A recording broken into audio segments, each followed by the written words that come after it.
ತಮಿಳುನಾಡಿಗೆ ನೀರು ಬಿಡದಂತೆ ಮಂಡ್ಯದಲ್ಲಿ ಹೋರಾಟ.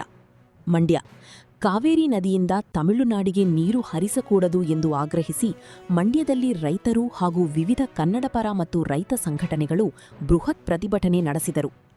ಪ್ರತಿಭಟನಾಕಾರರು ರಸ್ತೆ ತಡೆ ನಡೆಸಿ ರಾಜ್ಯ ಸರ್ಕಾರದ ವಿರುದ್ಧ ಘೋಷಣೆಗಳನ್ನು ಕೂಗಿ ಆಕ್ರೋಶ ವ್ಯಕ್ತಪಡಿಸಿದರು. ರಾಜ್ಯದ ರೈತರಿಗೆ ಮತ್ತು ಕುಡಿಯುವ ನೀರಿನ ಅಗತ್ಯಕ್ಕೆ ಮೊದಲ ಆದ್ಯತೆ ನೀಡಬೇಕು. ಜಲಾಶಯಗಳಲ್ಲಿ ನೀರಿನ ಕೊರತೆಯಿರುವ ಸಂದರ್ಭದಲ್ಲಿ ತಮಿಳುನಾಡಿಗೆ ನೀರು ಹರಿಸಕೂಡದು ಎಂದು ಒತ್ತಾಯಿಸಿದರು. ಈ ವೇಳೆ ವಿಜಯಸೇನೆ ಸಂಘಟನೆಯ ದೀಪಕ್ ಮಾತನಾಡಿ, ಕರ್ನಾಟಕದ ರೈತರ ಹಿತಾಸಕ್ತಿಯನ್ನು ಕಾಪಾಡಬೇಕು. ರಾಜ್ಯದ ರೈತರಿಗೆ ಸಮರ್ಪಕವಾಗಿ ನೀರು ಒದಗಿಸಿದ ಬಳಿಕವೇ ಯಾವುದೇ ನಿರ್ಧಾರ ಕೈಗೊಳ್ಳಬೇಕು. ರೈತರ ಹಿತವನ್ನು ಕಡೆಗಣಿಸಿದರೆ ಹೋರಾಟವನ್ನು ಮತ್ತಷ್ಟು ತೀವ್ರಗೊಳಿಸಲಾಗುವುದು ಎಂದು ಎಚ್ಚರಿಕೆ ನೀಡಿದರು.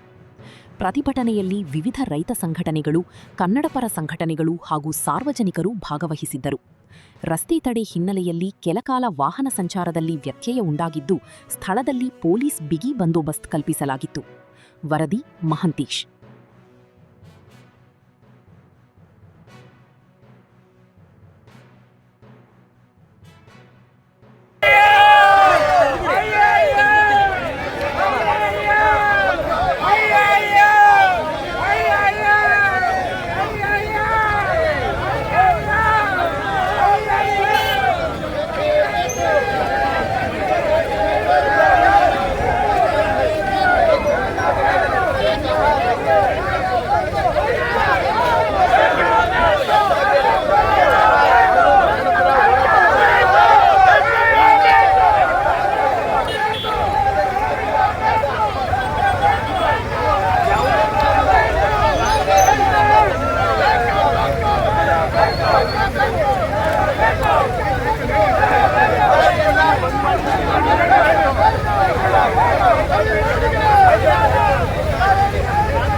ಕಾನೂನುಬದ್ಧ ಚಳುವಳಿ ಆದರೂ ಮಾಡೋಕ್ಕೆ ಸಿದ್ಧ ಇದ್ದೀವಿ, ಜೈಲ್ಗೆ ಹೋಗಿ ಸಿದ್ಧ ಇದ್ದೀವಿ. ಯಾವುದೇ ಕಾರಣಕ್ಕೂ ನೀರನ್ನು ಬಿಡಬಾರ್ದು ಅಂತ ತೀರ್ಮಾನ ಆಗಿದೆ.